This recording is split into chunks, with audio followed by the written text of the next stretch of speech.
What's up, guys? Welcome back to the channel. So, I was reading recently a few back issue detective comics, and I came across two in particular that I had forgotten all about, and a villain that I had forgotten all about. Cornelius Stirk. When I tell y'all this man is psychotic, oh my God, bro. The Joker, Laszlo Valentine, Victor Zsasz, they ain't got shit on Cornelius Stirk. First appearing in Detective Comics numbers 592 and 593, this is old school horror right here.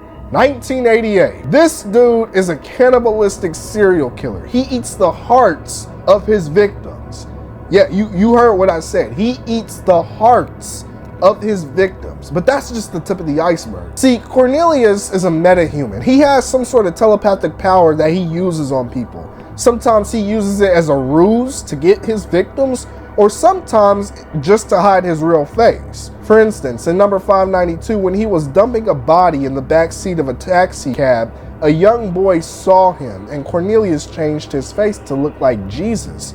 So when Batman questioned the kid, all the boy could say was, it was Jesus. Another instance is when he made his face look like Abraham Lincoln to someone. But Stirk mostly uses his telepathy to cause fear through hallucinations. There's another Batman villain who uses fear and hallucinations. But to be honest with you, I would rather be Scarecrow's victim over Cornelius Stirk's any day, because Stirk operates under the delusion that he has to consume the nutrients and hormones released from people's hearts in order to stay alive. You know, a lot of people think that Professor Pig, Laszlo Valentine, is one of the most disturbing, scariest Batman villains.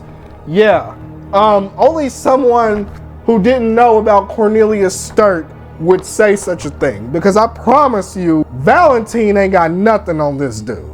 He really don't. Back in the 1970s, there was a serial killer in Sacramento named Richard Chase, aka the Dracula Killer. He believed that he needed to consume the blood of his victims in order to stay alive. Now, I don't know if Cornelius Stirk was based off or inspired by Richard Chase, but I find the number of similarities between them very interesting. Like I said, this is a lesser known, forgotten Batman villain, and I think the reason why they don't use this character is because he's so dark and morbid. I mean, you know, you can't really have a character who kills people and eats their hearts out on a children's show, on a cartoon for kids. You can't have a character like Cornelius Stirk. Batman the Animated Series got dark. It was not afraid to get eerie, to get gruesome at all. But having a character like this, that would be going way too far for television. However, he did make a live action appearance on Gotham, of course, but to be honest, I prefer the comics. This two-part story was very, very dark and disturbing. Some of it is even told from Stirk's perspective, from his diary. And honestly, these are the kind of Batman stories I like. This is a straight detective horror story.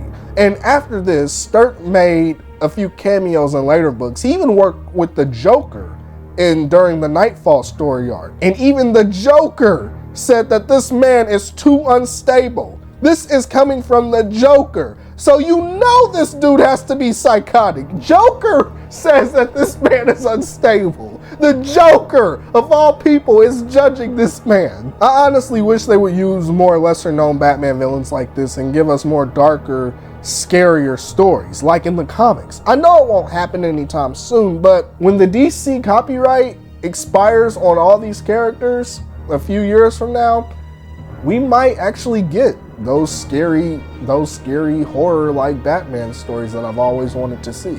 Who knows?